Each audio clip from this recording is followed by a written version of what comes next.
Hey everyone, we're back with continuation of The Dark Tower, the second book. We just got to chapter 5.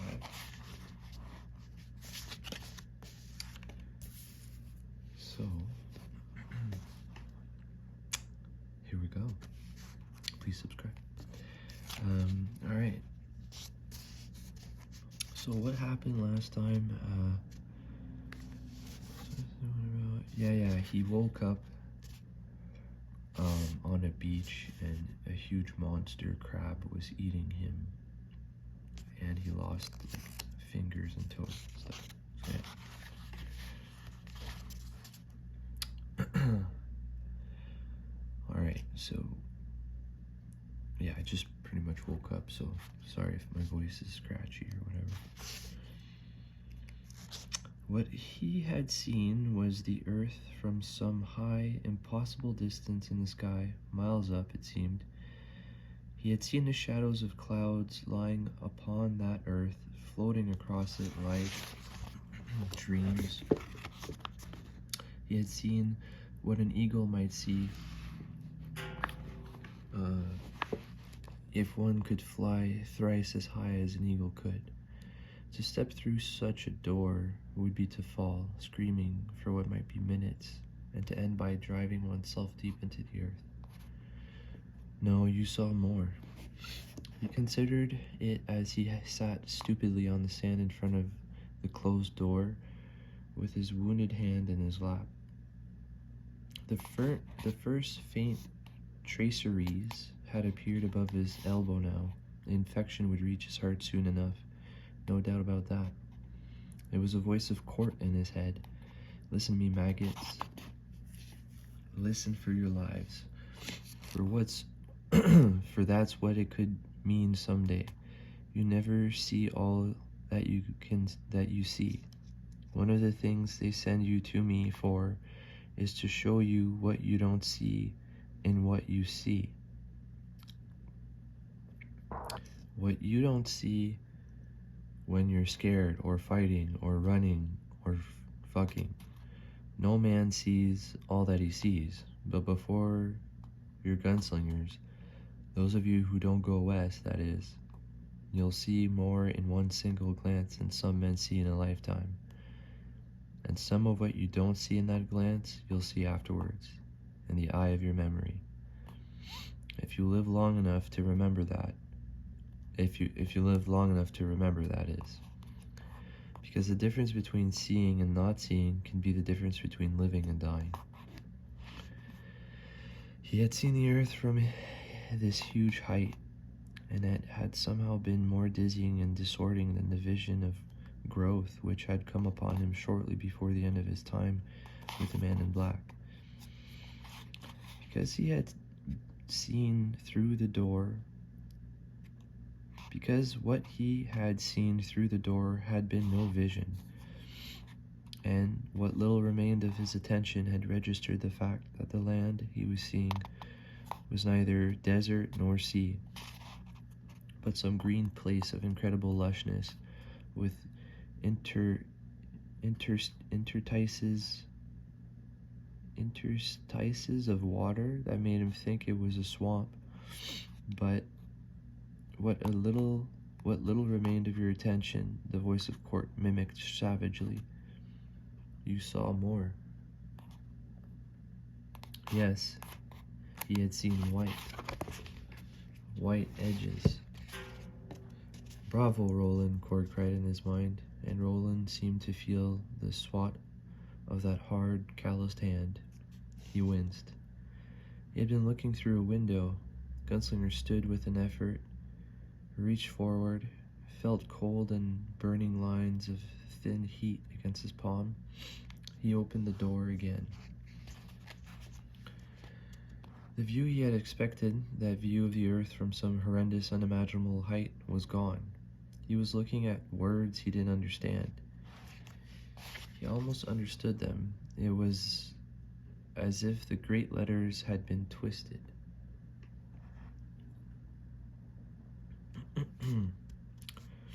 Above the words was a picture of a horseless vehicle, a motor car, of the sort which had supposedly filled the world before it moved on. Suddenly he thought of the things Jake had said when at the way station. Gunslinger had hypnotized him. This horseless vehicle with a woman wearing a fur stole laughing beside it could be whatever had run Jake over in that strange other world. This is that other world, the gunslinger thought. Suddenly the view, it did not change, it moved. Gunslinger wavered on his feet, feeling vertigo and a touch of nausea.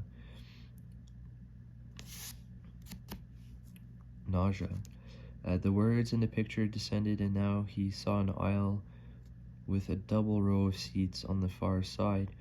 A few were empty, but there were men in most of them, men in a strange dress. He supposed they were suits, but he had never seen any like them before. The things around their necks could likewise be ties or cravats, but he had seen none like these either. And so, far as he could tell, not one of them was armed. He saw no dagger nor sword, let alone a gun. What kind of trusting sheep were these? Some read papers covered with tiny words broken here and there with pictures, while others wrote on papers with pens, of a sort the gunslinger had never seen. But the pens mattered little to him. It was the paper. He lived in a world where paper and gold were valued in rough equivalency. He had never seen so much paper in his life, and now one of the men tore a sheet from the yellow pad which lay upon his lap and crumbled it into a ball. Although he had only written on the top half of one side and not all on the other. The gunslinger was not too sick to feel a twinge of horror and outrage at such unnatural profligacy. Beyond the men was a curved white wall and a row of windows. A few of these were covered by some sort of shutters, but he could see blue sky beyond others. Now a woman approached the doorway, a woman wearing what looked like a uniform, but of no sort Roland had ever seen. It was bright red, part of it was pants. He could see the place where her legs became her crotch. This was nothing he had ever seen on a woman who was not undressed. She came so close to the door that Roland thought she would walk through, and he blundered back a step, lucky not to fall. She looked at him with the practiced solicitude of a woman who is at once a servant and no one's mistress but her own. This did not interest the gunslinger. What interested him was her expression never changed. It was not the way you expected a woman, anybody for that matter, to look at a dirty, swaying, exhausted man with revolvers crisscrossed on his hips, a blood-soaked rag wrapped around his right hand, and jeans which looked as if they were worked on with some kind of buzzsaw. "Would you like?" the woman in red asked. There was more, but the gunslinger didn't understand exactly what it meant. Food or drink, he thought. That red cloth, it was not cotton, silk. It looked a little like silk, but gin, a voice answered. And the gunslinger understood that. Suddenly, he understood much more. It wasn't a door. It was eyes. Insane as it might seem, he was looking at part of a carriage that flew through the sky. He was looking through someone's eyes. Whose? But he knew he was looking through the eyes of the prisoner.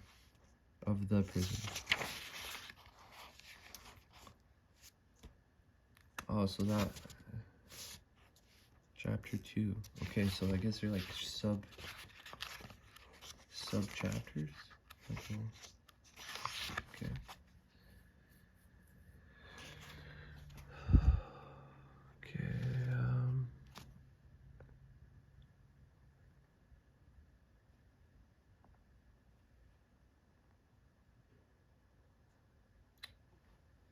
guess I'll keep going. I don't know how long I'm at, but let's see how long. Okay, now keep going to 2 or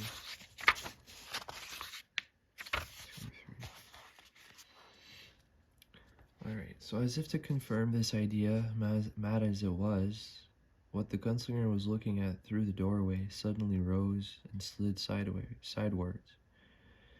The view turned, that feeling of vertigo again, and a feeling of standing still on a plate with wheels under it, a plate which hands he could not see moved this way and that, and then the aisle was flowing past the edges of the doorway. He passed a place where several women, all dressed in the same red uniforms, stood. This place was of steel things, and he would have liked to make the moving view stop in spite of his pain and exhaustion. So he could see what the steel things were, machines of some sort. One looked a bit like an oven. The army woman he had already seen was pouring the gin which the voice had requested. The bottle she poured from was very small. It was glass. The vessel she poured it into looked like glass, but the gunslinger didn't think it actually was. What the doorway showed had moved along before he could see more. There was another of those dizzying turns, and he was looking at a metal door. There was a lighted sign in a small oblong. This word the gunslinger could read. Vacant, it said. The view slowed down a little. A hand entered it from the right of the door the gunslinger was looking through and grasped the knob of the door the gunslinger was looking at. He saw the cuff of a blue shirt slightly pulled back to reveal a crisp curls of black hair, long fingers, a ring on one of them, with a jewel set into it that might have been a ruby or a fire dim or a piece of trumpery trash. Gunslinger the gunslinger rather thought it this last. It was too big and vulgar to be real.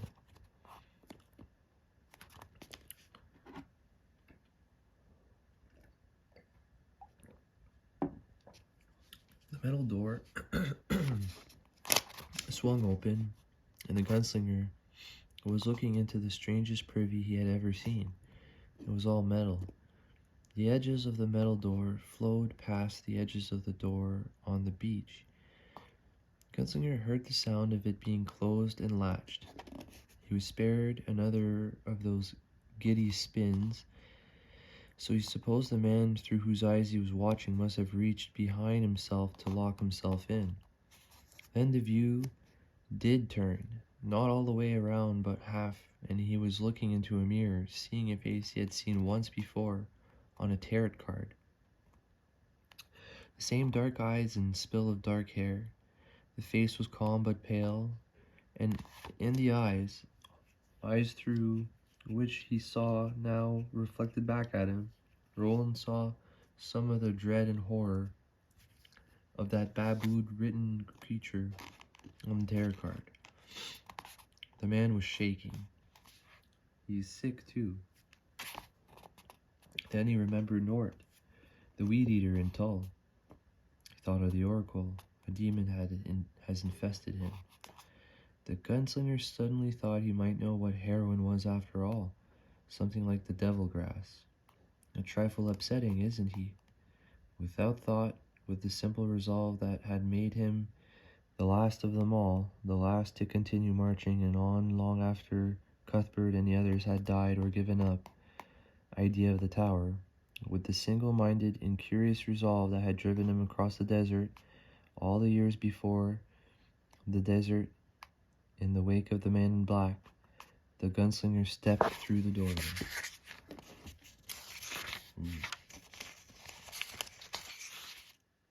These are like sub.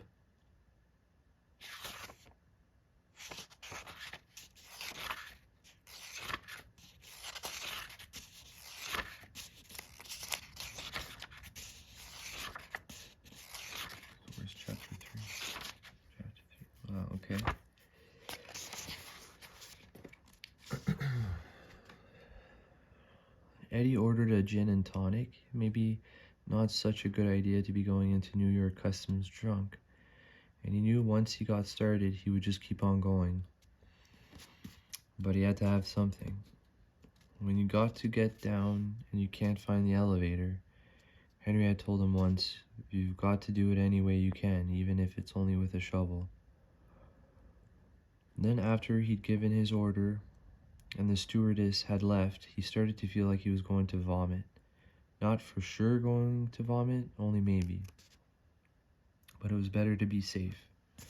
Going through customs with a pound of pure cocaine under each armpit with gin on your breath was not so good.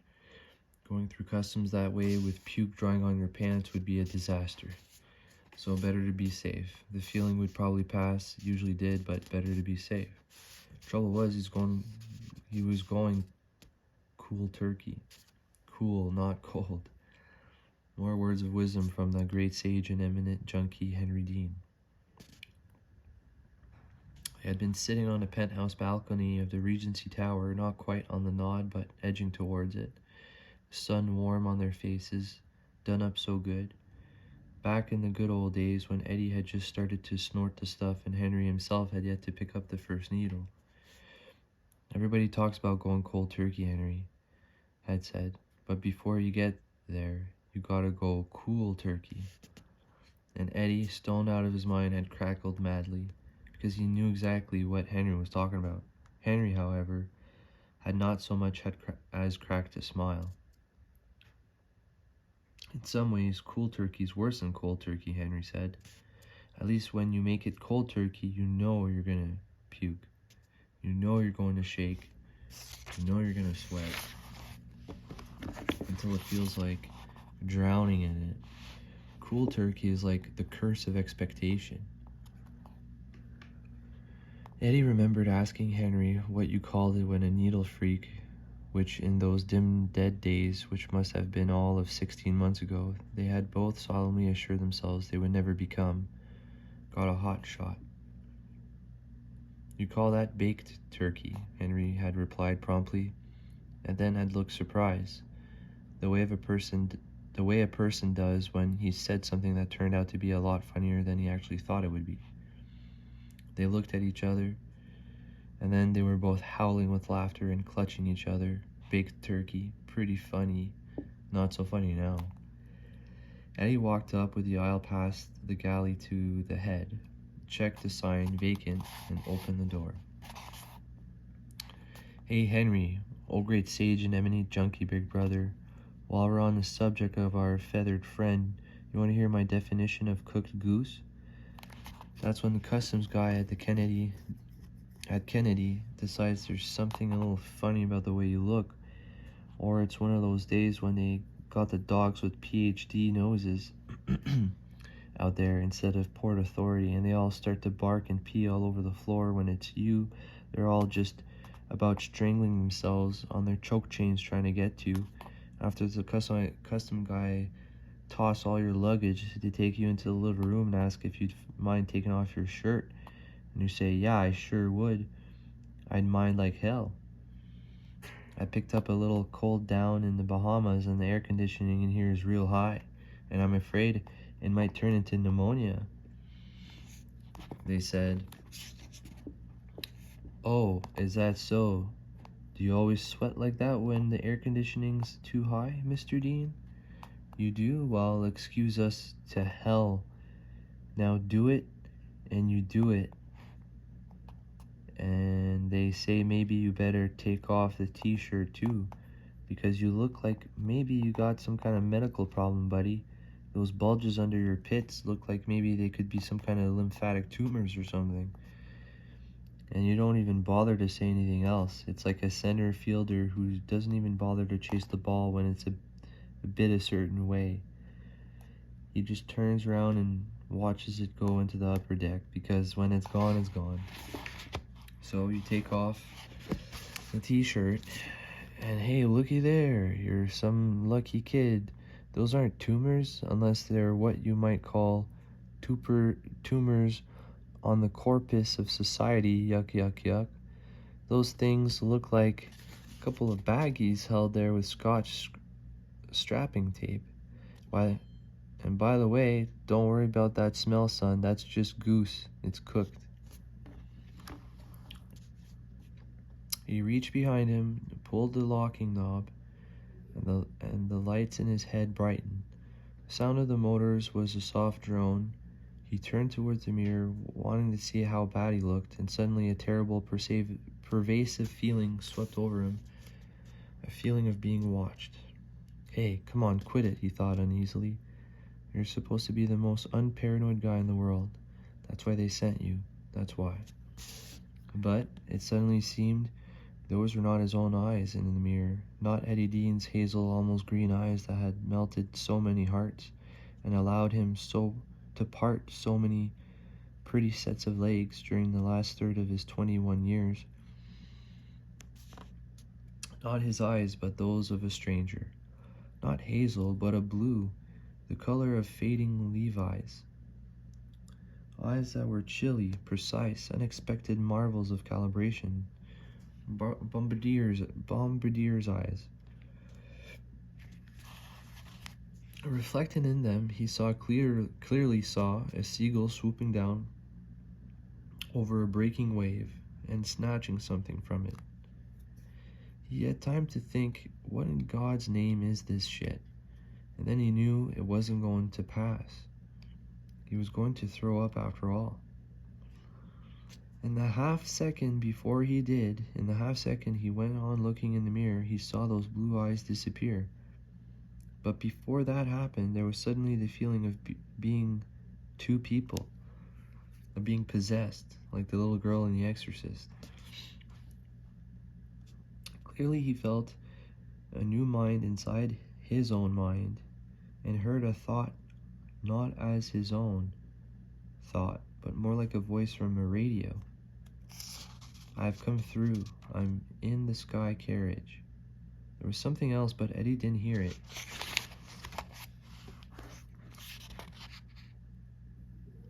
He was too busy throwing up into the basin as quietly as he could. When he was done, before he had even wiped his mouth, something happened which had never happened to him before. For one frightening moment, there was nothing. Only a blank interval, as if a single line in the column of newsprint had been neatly and completely inked out. What is this? Eddie thought helplessly. What the hell is this shit? Then he had to throw it up again. Maybe that was just as well. Whatever you might say against it, regurgitation had at least this much in its favor. As long as you were doing it, you couldn't think of anything else.